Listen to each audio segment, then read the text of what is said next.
Hey, what's happening? Before we jump into the show, I wanted to see if you had any music on a hard drive. You have a band, you have a project, and you want to self-release your own music.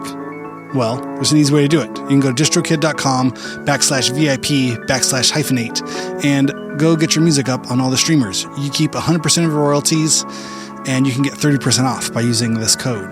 It's a great, easy way to get your music up on the streamers and share it with your fans, your friends, your family, your mom, your dog, everybody. Everyone wants to hear it. But go to distrokid.com/VIP/hyphenate, HYPHENATE, and send me the link. I want to hear it too. Send your mom the link. Send your dog the link. They all want to hear it too.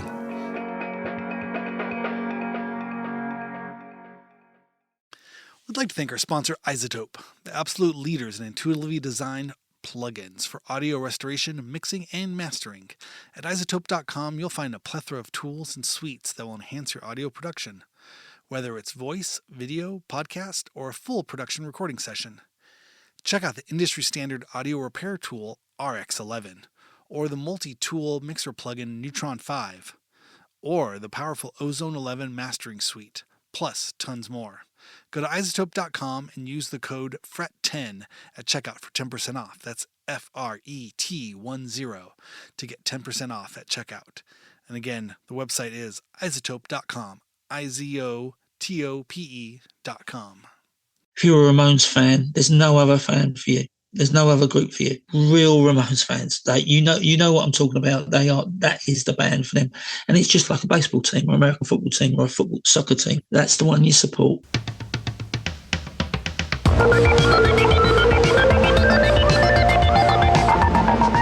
What's happening? Thank you so much for tuning in to Hyphenate with me, your host, Randy Randall. Oh man, today is a good one. This is a special episode. This is our episode for Thursday, November 6th. And I have the author Mark Leadon. You just heard him there on the intro. He has written an incredible book called The Cretin Family. It is the history of the Ramones through the tribute bands worldwide.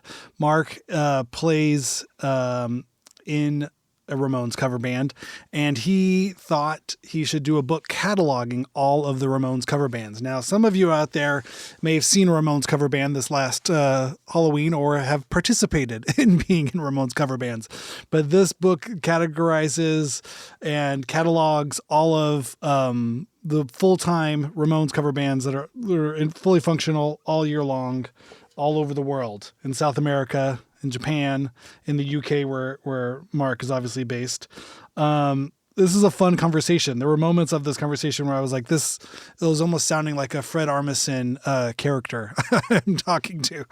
There was something so bizarre and so mono-focused, but I loved it, and it was really fun. We recorded this over the summer, and I've just been waiting to get this conversation out there. Maybe I should do a whole Ramones month one of these years. That'd be a really fun month to put together, a themed month. And I'll do a re-release of this, but I didn't want to wait on this one any longer.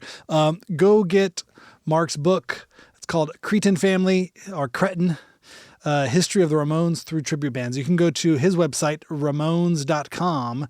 So Ramones is spelled RAMOANZ.com. I think this is the tribute band that Mark plays in.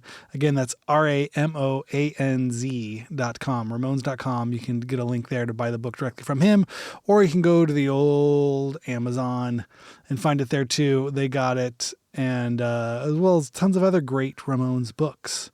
So for that Ramones fan in your life, you need The Cretin Family, a history of the Ramones through their tribute bands.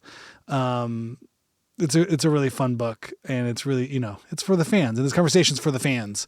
So if you're Ramones fans, buckle up. This is a fun conversation talking about the importance of the Ramones and kind of the place that the Ramones sit still today in culture all these years later, and the undeniable power of their music. And just what does it mean to be a Ramones fan in 2025? And, part of this global sort of family of Ramones fans and bands that still celebrate and cover Ramones music. it was too fun to pass up when Mark reached out to me to see if I wanted to talk. I was like, sure, I love the Ramones. Why not talk about somebody who's written a Ramones tribute book about all the tribute bands? It sounded really fun, and and it's fun. He called in all the way from cloudy old England, and we had a good conversation about the Ramones and the Ramones cover bands. And so, yeah, it's called Cretin Family, History of the Ramones Through Tribute Bands. And it's by the fans for the fans. And if you have a fan in your Cretin family, maybe this is a good book for the holidays coming up. Maybe you should go out and buy it. Or for yourself as well, but treat yourself. Get yourself a little something fun to read and trip out. You know, we're all weirdos for here, right? One of us, like I was saying, you know, Farley on our Freaks episode, Gabba Gabba Hey, one of us. We're all part of that Ramones bigger family. So yeah, here's our conversation. You can recommend this podcast to your friends. You can write us hyphenatehalftime@gmail.com. Find me on the Instagrams @Randy S. Randall, and send me your Ramones cover band photos and videos. I want to see who your favorite Ramones cover bands are as well. Awesome. Well, thanks, Mark, for coming on the show. Sorry it took so long for the episode to come out. I was waiting on it. So without further ado, here we go. Mark Leadon calling in from England.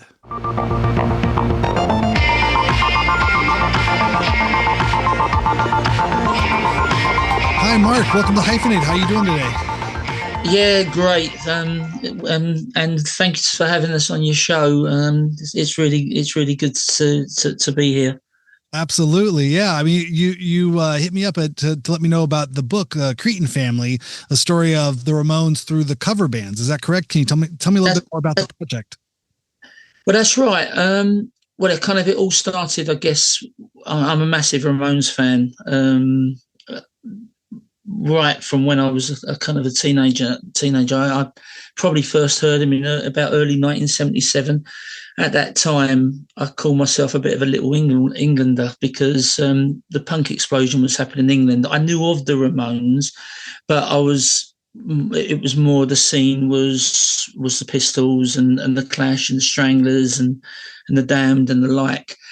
I always liked them, but something a little bit missing for me. And I remember a mate at school, we probably were about the fourth year, which is probably year 10 over in America.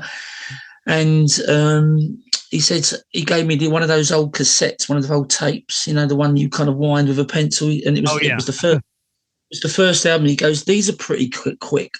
I think you'll like these.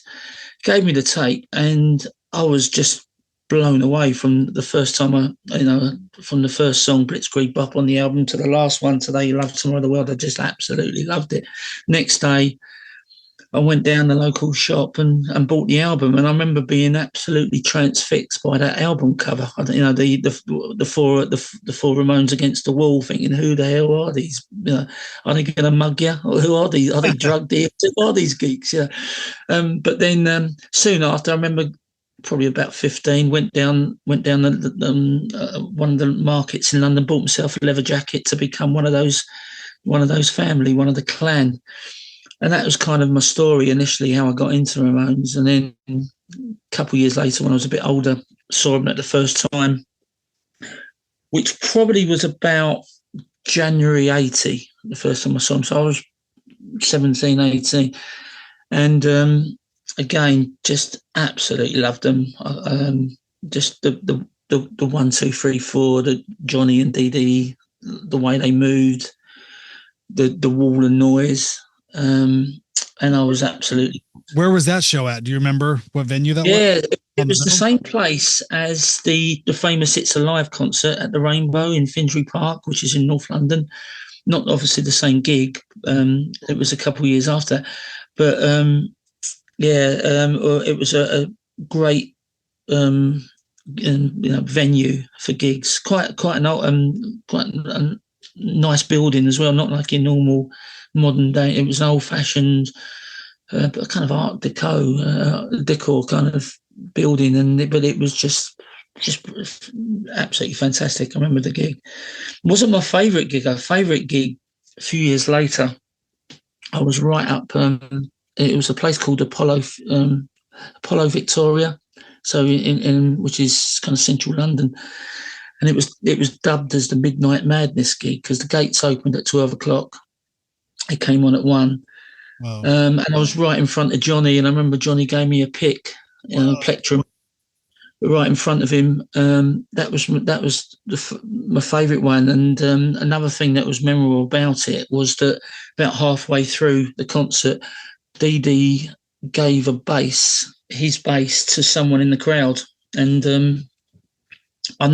this is only hearsay, but I've heard that loads of fights took place, and the meanest, biggest punk kind of was sitting wrapped round it at the end with the prize. I didn't see the fights, but I did see him give it to someone in the crowd. That's wild. Yeah.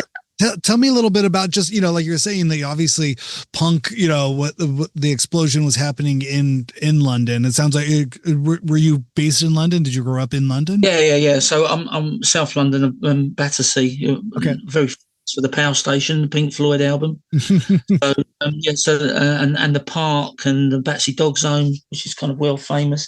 So yeah, I was a South London boy, and then. And then what was your experience like with that punk scene, with like the Vivian Westwood, Malcolm McLaren, the Sex Pistols? Was that part of the scene that you were seeing, or what was your experience? But I was a little bit young to see it firsthand.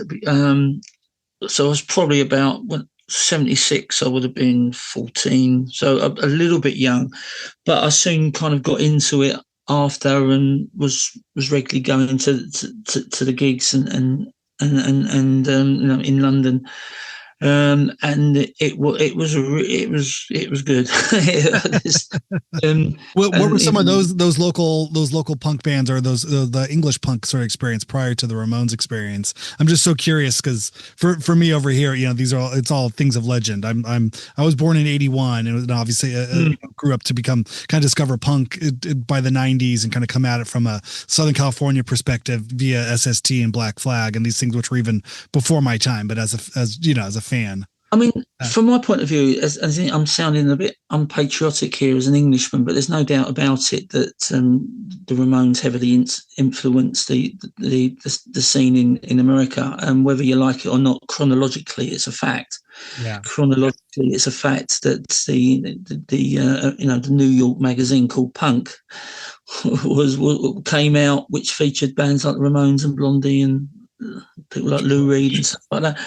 And I think what happened, there were different types, there were different forms of it, but there's no doubt chronologically you can't deny that the Ramones was before some of the bands like the Pistols, and it's well documented that groups like the Clash and the Damns talk about that first album, what a fantastic influence it was, and also, of course, when the Ramones came over on July, that first gigs in July the 4th, at Dingwalls and what was it, the Roundhouse. People of the Clash and the Damned and the Pistols were there, and I think also people kind of tend to forget is there was the Saints in Australia as well. Mm-hmm. So there was these things happening across the world, and independently, but influenced, of course. That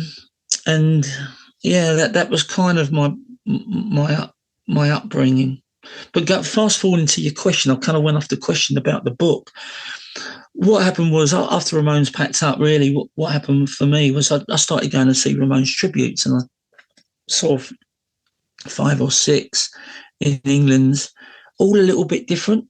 So you had a group called 53rd and 3rd, who wore the wigs, very much like the first kind of carnation of the Ramones, Dee Dee on bass, and they were almost like trying to copycat.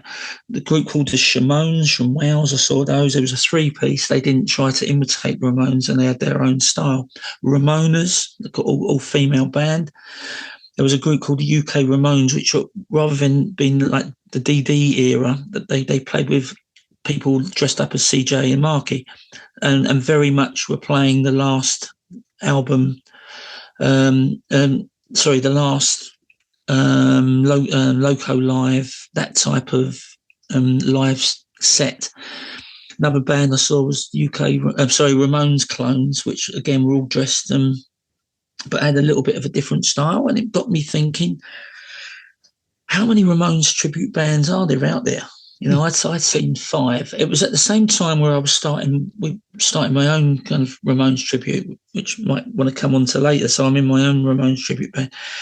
And I started having a look. I mean, soon I was looking, groups from France, Germany, America. So I started cataloguing them. Soon realised there were so many of them. And it got me with the thought process of writing a book about the Ramones and tying it in with Ramones tribute bands across the globe. And then that was the idea. And what I soon realised is that there were so many of them. I had catalogued about 200. Wow! But there was no way I could write about 200. It would be just too long a piece of work. So I picked 74 bands from the 200, of which I thought were the most interesting. 74 because it was symbolic of 1974 when the Ramones started. So I had a symbolic number. Although I have mentioned the other bands as well, and what I did was then try to get stories from these individual musicians. I call them the bargain bucket of musicians, because they do it for love, not money, and try to plot and coincide it with the Ramones touring schedule. So, for example, I start by talking about bands in New York, because obviously the Ramones were brought up in New York. So you've got a fantastic band like Rockaway Bitch, the Roamones. They come from New York, so they've got their stories. And I end up the last narrative is one from LA, because of course the last gig that the Ramones did was in Los Angeles, and I tie it in with a band called Too Tough to Die from your own city. And in between there, I managed to get a tribute band from every country that they toured. So and it was quite easy to do some of the countries, but trying to find some from Czech Republic, and Uruguay and Chile were a little bit more difficult. But I'm pleased to say I managed to get that in the end. That's incredible. And I mean, what, after undergoing such a Herculean task of, cataloging these 200 tribute acts and cover bands, what are some characteristics? I mean, outside of just being fans, like, is there something that you found that stood out to you about these particular people that have done this? Well, the biggest one, of course, is the love of the band. That was the thing. But what was the really interesting thing was that they were all slightly different. So I'll give you, some examples. I've already said, so some take the form of wearing the wigs and really go down the Ramones clones type of trying to copy every move. Some were more poppy. Some were more hardcore. I've just talked about the Too Tough to Die band in LA. They concentrated. They were a 3-piece, so obviously, being a 3-piece rather than a quartet, they couldn't be. They couldn't kind of be copycats. But they went down the hardcore route and did a lot more of the songs such as Warthog, Animal Boy, maybe a little bit more of the Ritchie era. Others try to be more. I'll pick my words carefully here. More commercial. Mm-hmm. Pop side of things, or sort of the So some had a kind of London-based 1976, 1977 sound. A little bit more kind of Ramones songs, and maybe in a kind of Clash kind of format. So they're all different, and that was the thing that I really loved. Most of the bands had did the famous songs like Blitzkrieg Bop, She Was a Punk Rocker, Rockaway Beach, but not all of them. And getting the flavour of the songs was great, because what I made sure I did was ask for links for everything, so I could actually see all the songs that they did and see them in action. And then, as we talk about the Ramones, for example, in just say France, but we also then talk about their relationship with the French musicians who have formed the band, so it's 50% on the Ramones and 50% on the tribute bands that have formed them. And it was a real pleasure to do, and very humbling as well. What was your musical experience like prior to your Ramones band? What had you played in bands before, or what was your? No, not me personally. Just a fan. What actually happened was there's a guy in this band, 53rd and Third, which I spoke to you about, who when they packed up wanted to carry on, asked me to be on vocals. And that's how my mum, which is called the Ramones with a Z. Okay. Yes. Yeah. I saw that website. Started up. So you're sitting in the Joey role. I don't think anyone can do that, but I've got the pleasure to sing his songs. I see. Or their songs, I should say. The whole, just going back to the book, the whole experience has been so humbling. And touching base with so many different people across the world has been a real experience. Tell me about that. How humbling? How so? What is that feeling like? I've had a lot of nice feedback about the book and about the project, so after getting people that have come in and said things, but not just the musicians themselves, but also people that have bought the book. So it's been, as I said, humbling is the only word I could describe it, because I didn't know what to expect. This was my first time that I wrote a book, and some people have actually asked me since it's come out, can I do a second edition, because there's more. Some of the well, it was quite hard. One of the hardest things about the book was setting it out. So I had the idea, and then I had to pick the 74 bands. Some of the ones that were not actually featured in the full narratives, with all due respect to them, didn't have quite so entertaining stories. I'm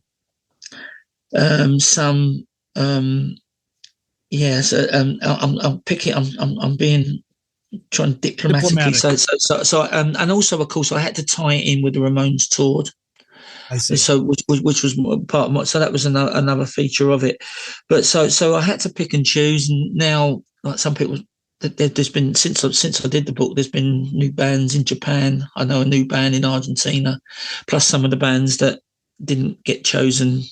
So I have been asked to do that, and I'm kind of toying with the idea at the moment, because it obviously took a lot of time out of my life to write it. Sure. What were some of the more interesting stories about these bands? I mean, I know there was, there's things like, the small person version of Kiss. I mean, I would imagine there's probably nothing quite as, some of the like that. But like, what were their gimmicks? Are there other things that kind of stood out to you, or what were some of the things that you noticed that you might? It was great getting some of the stories, and I mean, there was a really funny one about one of the guys. I don't want to kind of go too detailed, just in case anyone wants to buy the book, and I don't want to give us a taste. One of the stories was a guy who knew DD. This is one of the New York bands, and he was mates with them, and DD was hanging outside the ladies' toilets. and the guys going, what are you doing out here? And allegedly he said something back like, just in case I can see anything. That's sure. Which he said he never did. Whether it's true or not, just something to it made a good story. Good story. On a festival, you had people in the Ramones tributes who saw Marky and Johnny they were given fresh orange, but instead of eating the oranges, they were having baseball pitching throws to see who could either do it the oranges at the best target or furthest, who could throw it furthest. Just little funny stories like that. Got guys who were playing pinball with Joey on nights off, or having pizza at the same place, and just those kind of little stories. Edie's line from Rock and Roll High School. Pizza. Yeah, pizza. Give us some pizza. And just those kind of little things. It was nice to, and also some of them were very, hopefully original stories that people. Yeah. So these are fans. These are fans who've seen them and have had, obviously the band has had an impression on these musicians, or they wouldn't be doing what they're doing. So it's sort of their way of reflecting that back. Yeah, and what was also, of course, apparent is that the legacy is truly global. This isn't just affected people in New York or in England. This is affected people in all sorts of places. And a couple of the tribute bands that I purposely kept in were where Ramones in tour. So we got a group called Amigos United from Poland. Ramones didn't go behind the communist bloc, and it was obviously when that was Soviet controlled. Another band in Estonia. So this has truly touched a global audience. What do you think it is about the Ramones that allowed them to be so global and still so loved after all these years? I think the simplicity was key, but also, of course, they had some things which are so unique as well. The 1, 2, 3, 4, the no respite. You go to a Ramones gig, and I remember reading or listening to someone say it was like having a workout. You knew all about it as well as the band. It was just a wall and a noise for an hour and 15 minutes. 1, 2, 3, 4. End of the song. 1, 2, 3. The leather jackets. When you think about the leather jackets, jeans, plimsolls, or sneakers as you call them. Yeah, the holes in the jeans. Yeah. You walk down the high street now, you often see 15-year-old girls in Ramones t-shirts who've probably never heard of the band, but it's a fashion icon. Iconic. Yeah. And there's all these sorts of things, but of course at the same time there was these conflicts within the band that also makes it quite compelling. The Joey, Johnny, and the DD and the drugs, and the Marky and the alcoholism. It was the Richie not getting paid for his t-shirts, and so there's all these other side issues that which make the story of the Ramones, I think, just incredible. Yeah. I mean, have you had the opportunity to meet Linda Ramone, or has no, and of course, not being this side of the pond, as it were, it would limit that. One of my best experiences I ever had, I went to a gig with Richie Ramone's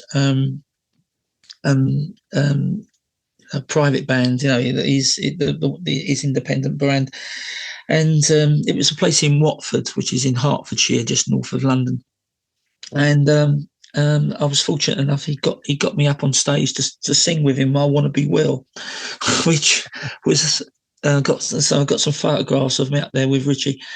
And for a lifelong Ramones fan, it was just like a dream come true to be up there. And Richie, of course, was good to his word. When I set out the book, I Richie, out of the kind of the live Ramones, I've got a soft spot for Richie because of that. And I sent him, I contacted him, will you do the forward for my book? And he did again, and really humbling, because he said he'll do it on one condition, that I would send him a free book. That's very doable. Yeah, which of course I did. That's great. I mean, so much of the Ramones, so much has been written, so much has been documented, but I imagine you've read most of the books. Yes. what stands out to you? I mean, I've had this internal conversations with friends and bandmates. I would, might be controversial, might be a hot take, but my favorite is actually the Monty Melnick book on the. I agree with you. I absolutely agree with you. Yeah, I love that. I like Commando as well with Johnny, Mickey Lee's one. Kind of has a Joey Ramone. Yeah, has a different content. You got Mark Blitzkrieg and Richie. Richie's got one out there, and Dee Dee's one is a little bit of poetic license. I think it's a fever dream. I think almost in ways it's like a psychedelic telling of it. Yeah, I mean my favourite would undoubtedly be Monty's. I think it gives it's quite good to have it from a person's, not one of the band members looking on, and also some of the visual, the photographs in that book I love. There's something about he was close enough to where he was intimate into the day-to-day experiences of the band, but he was not so close that he could see the forest for the trees. He had a third-party perspective that I would have to believe is probably somewhere closer to the truth than any one of their own actual individual experiences, because it seemed like by the time those books were written, de facto, post facto of the band, that there was a lot of axes to grind and a lot of personal sort of spite, right? Yeah, that it's almost hard to see the facts of the band because they're blinded by the personal story, if that makes sense. I think you're spot on. Yeah. And I think, if you're a Ramones fan, they're all kind of must read, I think. But if I had to pick one, it would be Monty's.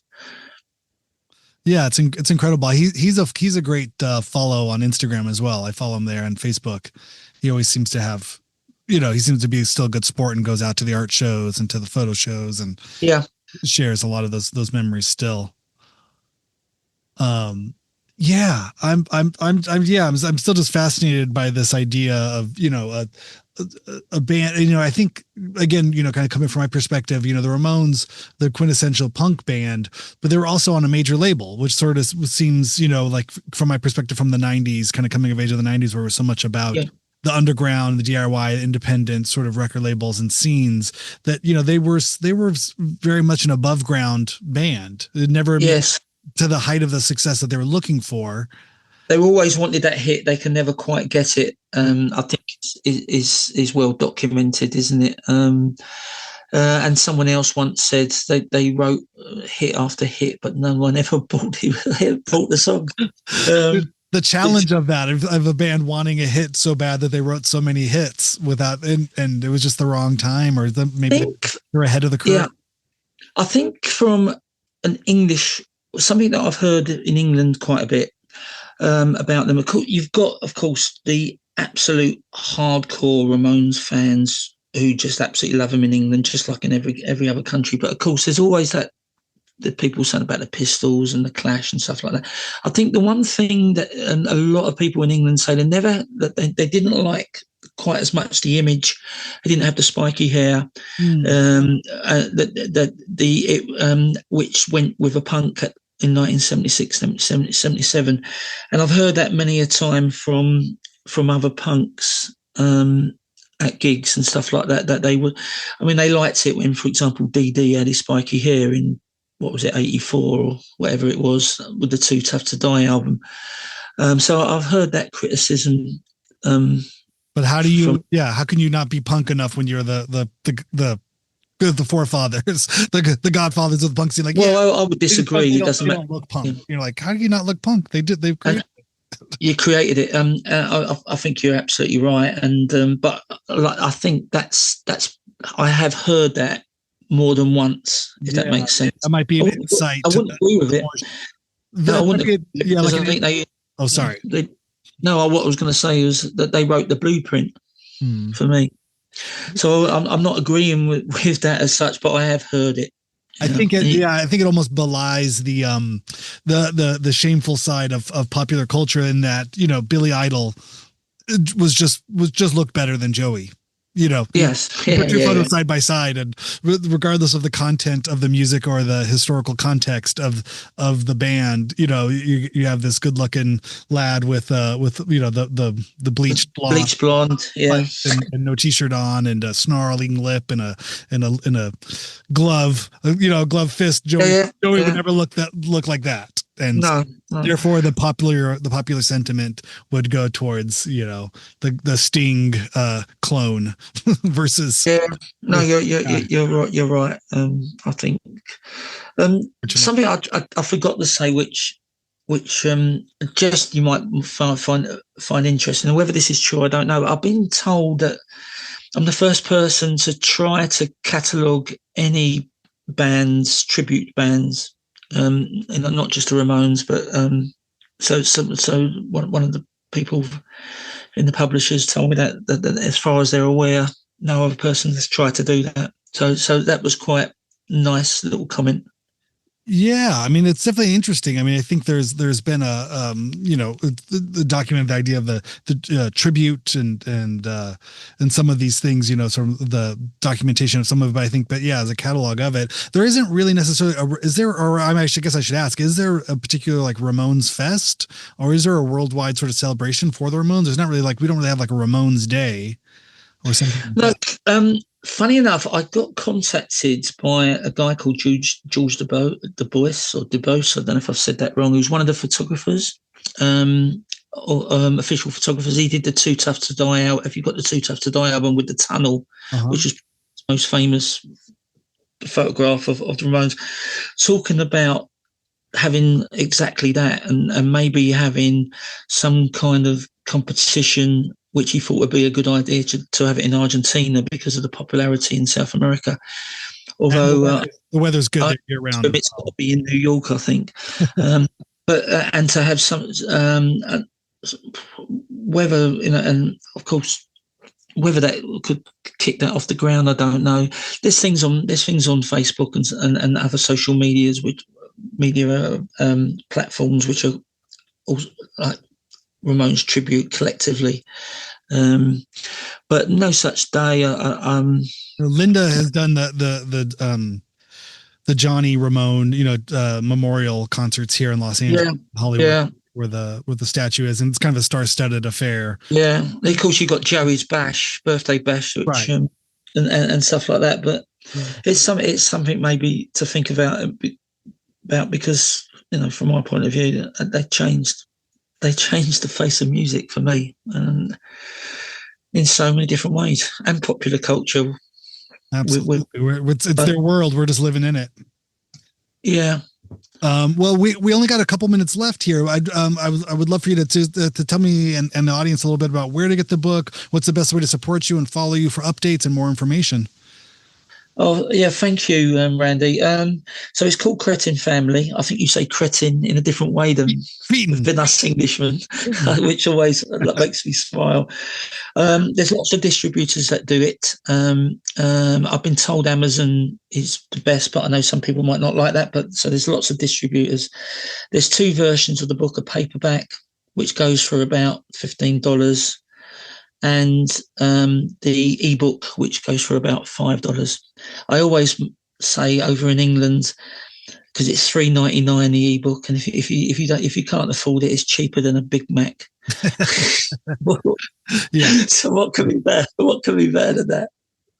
That's great. So yeah, and so they're the best way to get them. And if anyone wants to contact me, feel free. I'm on Facebook, Mark Leadon, and I absolutely love talking Ramones. And one of the things since I've written the book, I get lots of people just messaging me, which is I love talking Ramones. So if you've got anything you want to ask me about the book or about Ramones in general, feel free.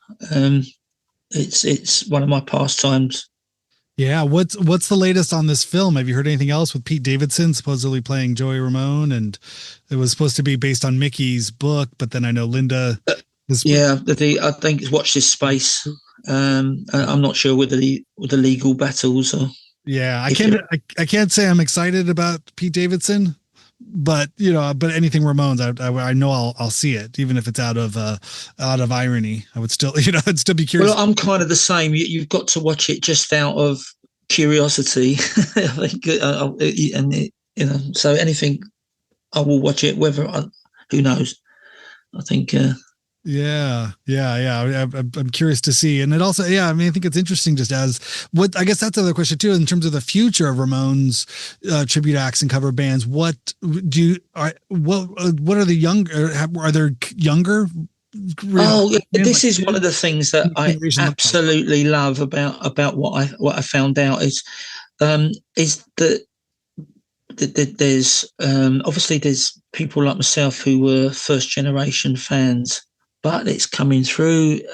You've got guys who are 20 to 30 that are doing in bands.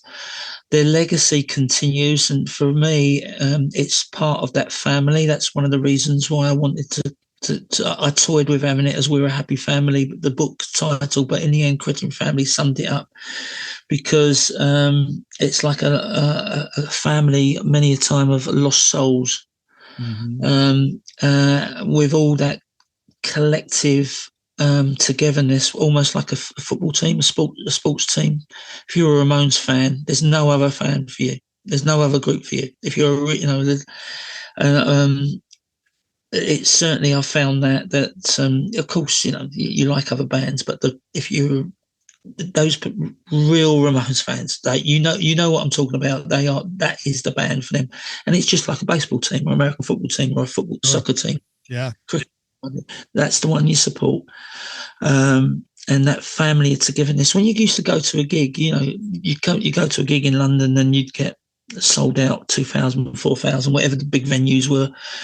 And you'd have collectiveness of people would all come together. You get hardcore punk skinheads. You get people with bowl-like haircuts like Ramones, clones themselves. You'd get people headbangers. But it was like one collective family, and that's still happening. There's still that legacy, and for every new tribute coming, the Ramones name lives on. That's how I see it. It's great. No, I have two older brothers that were born. They were about 11 and 12 years older than me, and they saw the Ramones in the 90s, and they came back with tie-dyed Ramones shirts. That was the first thing I think I saw of Ramones, was these big, fluorescent tie-dyed colored Ramones shirts. I was like, okay, I didn't know. And then later, learning more about them, I was like, oh, and that was in the 90s. That was in the 90s. Yeah, I think they saw them at the Palladium here, probably in the early 90s, maybe 90 or 91. And I remember seeing them. It would have been Brixton Academy, the last gig that they did in London, 96. And it was kind of a bittersweet moment because you knew it was on the cards that they were going to pack up, but you didn't quite want it to happen, but you knew probably it was for the best, as they got older. And and it was great seeing the gig because it was great seeing them live. So it was a bittersweet moment, very much. As I walked out, I remember talking to a friend. That's the last time, blooming out. It's the last time we're going to see him. Yeah, hard.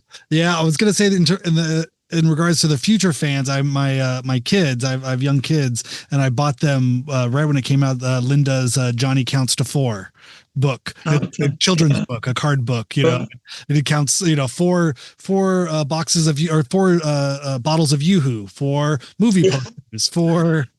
Baseball cards, 4, you count all the 4 things, and it's a nice way of encapsulating, the kind of, especially indoctrinating the kids young.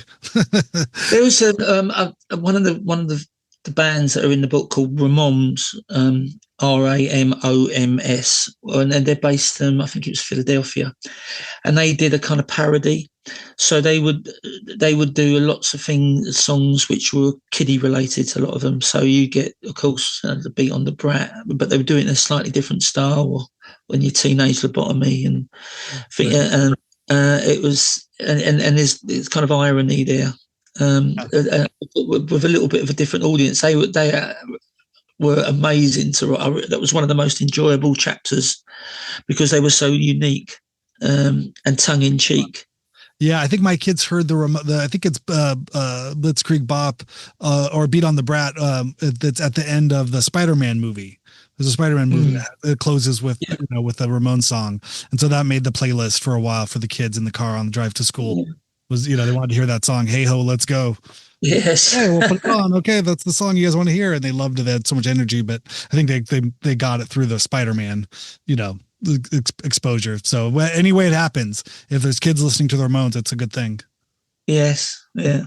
Yeah, fantastic, Mark. Well, thank you so much. I appreciate it. I'll put a link to the page to your website where people That's fantastic. Buy the book and see the links. And yeah, I appreciate you taking the time to call in from London. I think I'll also put the link on our groups RANZ. I'll put the link on there. So yeah, thank you so much. This will be sometime in August when this is out. So I'll make sure I send you a link when this goes live. That's great, and I hope everything's okay in LA. Yeah. Oh, thanks. Yeah. We're talk about Too Tough to Die. LA. We're not going anywhere. We'll be here. Yeah. Okay. All right. Thanks, Mark. Thank you, Randy. All right. Take care. Cheerio. All right. Bye.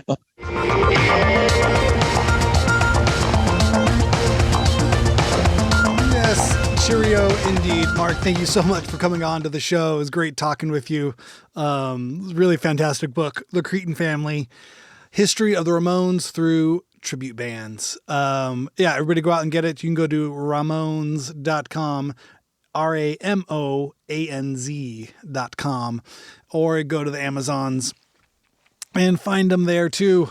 Just look up Cretin Family, History of the Ramones through their tribute bands. It's a really fun book. It's a great read, and it'll go great in your collection of Ramones, literature, your Ramones library. What do I have here? I've read, one of my favorite, I think we talked about it in the interview, I forget, but On the Road with the Ramones. There's a new bonus edition of that. It's by Monty Melnick and Frank Meyer. It's by the tour manager, sort of, all around handler of all things Ramones, Monty Melnick, who is also a great follow online if you are looking for more Ramones history and all things Ramones related. I also loved Commando, the Johnny Ramone book. The Dee Dee Ramone book is insane and really fun as well. And I haven't read I Slept with Joey Ramone, Joey's brother's book, but I think that's the one that this film version, if it ever comes to the light, will be based on, where Pete Davidson playing Joey Ramone. Could be good, maybe. I'm not sure. And then there's Marky's book also, Punk Rock Blitzkrieg, My Life as a Ramone. Really fun. What is it? I Know Better Now. My Life Before, During, and After the Ramones by Richie Ramone. Ooh, that could be good. Does CJ have a book? Where's CJ's book? I don't see it. Gabba Gabba Hey, Conversation with the Ramones by Carl Caffarelli. That could be good. I don't know. There's a lot of great books out there, Ramones related books. Go add them to your library. You will not be disappointed. Cretin Family is a great addition to it. For fans, by fans, one of us, as you do. So hope everybody's doing well. November coming up. It's happening. I mean, November's here. What am I saying? Holidays coming up. Buy Ramones things for your friends and family for Christmas this year. It's a great time to do it. You won't be disappointed. They won't be disappointed. It'll be fun. We need some kind of like Ramones holiday season gift guide, I think. If you're into that kind of thing, tell your friends. If your friends are into that kind of thing, have them follow the podcast. And you can write us at hyphenatehalftime@gmail.com or find me on Instagram at Randy S. Randall. And send me your favorite Ramones cover bands, your favorite Ramones cover videos, favorite versions of songs that have been covered. All right. I will see you next week. Have a good weekend. Bye.